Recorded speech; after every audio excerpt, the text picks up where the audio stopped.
নমস্কাৰ, আজিৰ এইটো ভিডিঅ'ত আমি আলোচনা কৰিম অষ্টম দৰমহা আয়োগৰ ফিটমেণ্ট ফেক্টৰ কিমান হ'ব পাৰে, দৰমহা আৰু পেঞ্চন কিমান বৃদ্ধি হ'ব, স্বাধীনোত্তৰ কালত দৰমহা আয়োগ গঠনৰ ফলস্বৰূপত কেনেদৰে সাধাৰণ জীৱনত পৰিৱৰ্তন হৈছিল। ফিটমেণ্ট ফেক্টৰ থাকে এটা গুৰুত্বপূৰ্ণ ভূমিকা আৰু এই ফিটমেণ্ট ফেক্টৰৰ ওপৰতে নিৰ্ভৰ কৰে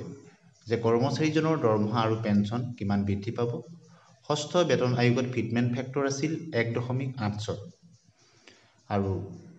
তাৰ ফলত 40% দৰমহা বৃদ্ধি হৈছিল আৰু পেঞ্চন বৃদ্ধি হৈছিল। সপ্তম দৰমহা আয়োগত ফিটমেণ্ট ফেক্টৰ আছিলে 2.57 আৰু তাৰ ফলত 23ৰ পৰা 25% দৰমহা বৃদ্ধি হৈছিল আৰু বৰ্তমান সপ্তম দৰমহা আয়োগৰ মতেই সকলোৱে দৰমহা আৰু পেঞ্চন লাভ কৰি আছে। আৰু শেহতীয়াকৈ কেন্দ্ৰীয় চৰকাৰে অষ্টম দৰমহা আয়োগ গঠন কৰাৰ লগে লগে জল্পনা কল্পনা চলিছে যে ফিটমেণ্ট ফেক্টৰ 2.86 পৰা 3ৰ ভিতৰত হ'ব নেকি। গতিকে 2.86 পৰা 3ৰ ভিতৰত যদি ফিটমেণ্ট ফেক্টৰ হয় তেতিয়া দৰমহা কিমান বৃদ্ধি পাব, মিনিমাম দৰমহা আৰু তেওঁলোকৰ পেঞ্চন কিমান বৃদ্ধি পাব। বেচিক পে 7 পেত 18,000 আছিলে আৰু সেই মিনিমাম বেচিক দৰমহা পোৱাসকলৰ এতিয়া 2.86 ফিটমেণ্ট ফেক্টৰ হয় তেতিয়া 51,480 টকালৈ তেওঁলোকৰ মিনিমাম দৰমহা বৃদ্ধি পাব। গতিকে ফিটমেণ্ট ফেক্টৰ থাকে এটা গুৰুত্বপূৰ্ণ ভূমিকা, আপোনালোকে নিশ্চয় জানে। আৰু ফিটমেণ্ট ফেক্টৰৰ পিছতে অন্য এটা গুৰুত্বপূৰ্ণ দিশ হ'ল ডিয়াৰনেছ এলাউন্স DA আৰু পেঞ্চনৰ ক্ষেত্ৰত তাক DR বুলি কোৱা হয়, ডিয়াৰনেছ ৰিলিফ বুলি কোৱা হয়। গতিকে DA আৰু DRৰ এক গুৰুত্বপূৰ্ণ ভূমিকা থাকে। বৰ্তমান আপোনালোকে জানে DA 53% হৈ আছেগৈ, 53% বৰ্তমান ডেট স্থিৰ হৈ আছে আৰু আশা কৰা হৈছে নতুন বছৰত আৰু বৃদ্ধি হ'ব 3%, যিটোৰ ঘোষণা আপোনাৰ মাৰ্চ মাহত হোৱাৰ সম্ভাৱনা আছে। আৰু তেতিয়া জানুৱাৰী, ফেব্ৰুৱাৰী, মাৰ্চ আপোনালোক 3 মাহৰ এৰিয়া হিচাপত লাভ কৰিব আৰু এপ্ৰিলৰ পৰা আপোনালোকে লাভ কৰিব, যিহেতু বছৰেকত দুবাৰকৈ গণনা কৰা হয়। গতিকে পেঞ্চনাৰসকলৰ ওপৰতো থাকে এক গুৰুত্বপূৰ্ণ ভূমিকা, যিহেতু জীৱনৰ সৰহভাগ কাল তেওঁলোকে চাকৰি জীৱনৰ লগত হেৰি কৰে। তাৰপিছত তেওঁলোকে পেঞ্চনৰ ক্ষেত্ৰতো পে কমিশ্যনৰ গুৰুত্বপূৰ্ণ ভূমিকা থাকে। সপ্তম দৰমহা আয়োগত যি 9,000 টকাৰ মিনিমাম পেঞ্চন আছিলে সেই মিনিমাম পেঞ্চন অষ্টম দৰমহা আয়োগ হোৱাৰ লগে লগে কিমানলৈ বৃদ্ধি পাব, ফেমিলি পেঞ্চন কিমানলৈ বৃদ্ধি পাব, এই সকলোখিনি কথা অধীৰ আগ্ৰহেৰে বাট চাই আছে পেঞ্চনাৰসকলেও। গতিকে পেঞ্চনাৰসকলৰ ক্ষেত্ৰতো 7 পে কমিশ্যনত গতিকে 20,500লৈ বৃদ্ধি পাব নেকি 9,000 পৰা মিনিমাম পেঞ্চন। গতিকে ইয়াৰ উপৰিও কম্পনেণ্ট অফ CTC এই বহুকেইটা দিশ থাকে। গতিকে এই সকলোখিনি দিশৰ ওপৰত নিৰ্ভৰ কৰিব, অৰ্থনৈতিক দিশটো নিৰ্ভৰ কৰিব ভাৰতীয় অৰ্থনীতিৰ এক গুৰুত্বপূৰ্ণ দিশ এই চাকৰিয়ালসকলে তেওঁলোকে বা পেঞ্চনাৰসকলে হেৰি কৰে। ইয়াৰ উপৰি মিনিমাম HRA যিটো ঘৰ ভাড়া সেইবিলাক দিশতো কিমান বৃদ্ধি পাব আৰু অন্যান্য যিবিলাক আছে আপোনালোকৰ এলাউৱেঞ্চবিলাক, সেই মেডিকেলেই হওক বা অন্যান্য সেইবিলাকৰো এটা গুৰুত্বপূৰ্ণ ভূমিকা থাকে কোনটো কিমান বৃদ্ধি পাব। গতিকে আমি অষ্টম দৰমহা আয়োগৰ ঘোষণাৰ লগে লগে শেহতীয়া যিটো খবৰ আপোনালোকে গম পাইছে যে শিৱগোপাল মিশ্ৰ ডাঙৰীয়ালৈ অফিচিয়েলি এখন কাৰ্মিক বিভাগৰ ফালৰ পৰা লেটাৰ পঠিওৱা হৈছে তেওঁলোকৰ এডভাইচসমূহ পঠিয়াবৰ কাৰণে। সেই সম্পৰ্কত এটা ভিডিঅ' আপোনালোকক দিছোঁ, আপোনালোকে নিশ্চয় গম পাইছে। আৰু এই যিটো দৰমহা আৰু পেঞ্চন বৃদ্ধিৰ লগে লগে মানুহৰ জীৱনৰ উপভোক্তাৰ তেওঁলোকৰ যিখিনি দ্ৰব্যমূল্য ক্ৰয় কৰাৰ হেৰি বৃদ্ধি পাব, লগে লগে ইনফ্লেশ্যন বৃদ্ধি পাব নেকি, মুদ্ৰাস্ফীতি হ'ব নেকি, বা আমাৰ অৰ্থনীতিত তাৰ প্ৰভাৱ কেনেদৰে পৰিব, এই সকলোখিনি নিৰ্ভৰ কৰিব। আৰু সপ্তম দৰমহা আয়োগ গঠন হোৱাৰ পিছতো 1 লাখ কোটি টকাৰ চৰকাৰে তেওঁলোকে অত্যাধিক তেওঁলোকৰ বাৰ্ডেন হিচাপত হৈ পৰিছিল অৰ্থনীতিত। গতিকে অষ্টম দৰমহা আয়োগ গঠন হোৱাৰ পিছত কিমান টকা অতিৰিক্ত কৰ্মচাৰী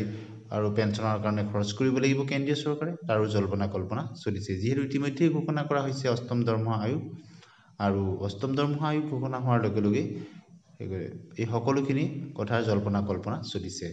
এতিয়া আমি আলোচনা কৰিম ইতিহাসৰ পাতত অষ্টম দৰমহা আয়োগলৈকে যি প্ৰক্ৰিয়াটোত। গতিকে পে কমিশ্যন বুলি ক'লে তাত inflation rate, salary, budget, work efficiency এই সকলোখিনি কথা থাকে। গতিকে এমপ্লয়িজ ছেটিছফেকশ্যনৰ দিশটো চাব লাগিব, ৱৰ্কফ'ৰ্চ চাব লাগিব, এডমিনিষ্ট্ৰেটিভ ৰিফৰ্মছৰ কথাও পে কমিশ্যনত চাব লাগিব। পে কমিশ্যন বুলি ক'লে তাত ইকনমিক কথা সেইবিলাক থাকিব, দেশৰ অৰ্থনৈতিক সামাজিক সকলো দেশ উন্নতিৰ কথা জড়িত হৈ থাকে যেহেতু স্বাধীনতাৰ পূৰ্বতেই 1946তে প্ৰথম পে কমিশন গঠন কৰা হৈছিল আপোনালোকে নিশ্চয় জানে ফাৰ্ষ্ট পে কমিশন 1946ত হৈছিল আৰু এষ্টাব্লিছ কৰে living wages as a basic fair compensation introduce structural pay scales গতিকে এই দুটাত গুৰুত্ব দিয়া হৈছিল fair compensation structural pay scales আৰু বেটাৰ স্যালাৰিজ প্ৰথম পে কমিশনৰ হেইকিটা মোটো হিচাপে ক'ব পাৰি মূল কথামূল হিচাপে ক'ব পাৰি প্ৰথম পে কমিশন যেতিয়া হৈছিল আৰু দ্বিতীয় পে কমিশনত ঠিক একেদৰে inflation and cost of living for salary ডিটাৰমিনেশনৰ ওপৰত গুৰুত্ব দিয়া হৈছিল আৰু দ্বিতীয়তে ডিয়াৰনেস এলাউন্স তাত ইন্ট্ৰডিউস কৰা হৈছিল সেকেন্ড পে কমিশনতে গতিকে সেকেন্ড পে কমিশনত হে ডিয়াৰনেস এলাউন্সটো ইন্ট্ৰডিউস কৰা হৈছিল ঠিক একেদৰে থাৰ্ড পে কমিশনতো আপোনাৰ আৰ্ম ফোৰ্সেছৰ ওপৰত দিয়া হৈছিল compared remuneration with civilian pay arm pay আৰু সিভিলিয়ান পে মাজত এটা কম্পেয়াৰিজন কৰা হৈছিল এনচিউ ইকুইটেবল কম্পেনসেশন সকলে যাতে সমান কম্পেনসেশন পায় ঠিক একেদৰে ফোৰ্থ পে কমিশন 1986ত recommended substantial pay hikes to match rising living cost দৈনন্দিন জীৱনৰ ওপৰত লক্ষ্য সাবস্টেন্সিয়েল পে হাইক কৰাৰ কথা কৈছিল আৰু ইয়াতে নতুনকৈ ইন্ট্ৰডিউস কৰা হৈছিল হাউস ৰেন্ট যেটো এইচআৰএ বুলি কোৱা হয় এন্ড স্ট্যান্ডাৰ্ডাইজ অৰ্ডাৰ এলাউন্সেস আৰু অন্য বহু এলাউন্সেসও তাত স্ট্যান্ডাৰ্ডাইজ কৰা হৈছিল আৰু ইয়াৰ বিশেষত্ব হ'ল এইচআৰএ টো ইন্ট্ৰডিউস কৰা হৈছিল চতুৰ্থ পে কমিশনৰ আৰু লগতে সাবস্টেন্সিয়েল পে হাইকসৰ ওপৰত গুৰুত্ব আৰোপ কৰা হৈছিল ফিফথ পে কমিশন 1996 তাত ফোকাস কৰা হৈছিল পাৰফৰম্যান্স বেস পে ওপৰত স্ট্ৰাকচাৰ টু বুষ্ট এফিচিয়েন্সি অৰ্থাৎ পাৰফৰম্যান্স বেস পে ওপৰত গুৰুত্ব দিয়া হৈছিল আৰু মেজৰ ৰিভিজন কৰা হৈছিল ডিএ এন্ড এইচআৰএ ৰ ওপৰত মেকিং গভৰ্নমেন্ট জবস মোৰ কম্পিটিটিভ যাতে গভৰ্নমেন্ট জবটো কম্পিটিটিভ হয় সিক্স পে কমিশন 2006 তাত গুৰুত্ব দিয়া হৈছিল reduce ট্ৰেডিশনাল scales with payment system ষষ্ঠ পে কমিশনত ট্ৰেডিশনাল স্কেল আতৰাই পেমেন্টৰ ঘোষণা কৰা হৈছিল আৰু ইন্ট্ৰডিউস গ্ৰেড পে আৰু ষষ্ঠ পে কমিশনৰ পৰাই গ্ৰেড পে ইন্ট্ৰডিউস হৈছিল আৰু সপ্তম পে কমিশনত 2016ত যিটো মতে আমি বৰ্তমান স্যালাৰি কৰ্মচাৰী সকলে আৰু পেনশন সকলে পাই আছে স্যালাৰি আৰু পেনশন তাত পে মেট্ৰিক্স সিস্টেমটো ইন্ট্ৰডিউস কৰা হৈছিল সিম্পলিফাই এন্ড ৰেশনালাইজ পে ষ্ট্ৰাকচাৰৰ কাৰণে মিনিমাম বেসিক স্যালাৰি 18000 কৰা হৈছিল আৰু 23.55% বৃদ্ধি কৰা হৈছিল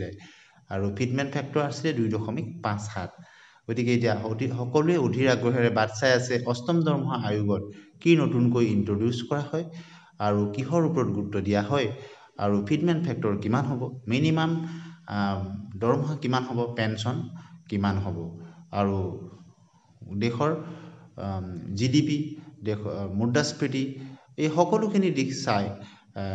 আশা কৰা হৈছে পৰিৱৰ্তিত যি দেশৰ অৰ্থনীতি তাৰ ওপৰত নিৰ্ভৰ কৰি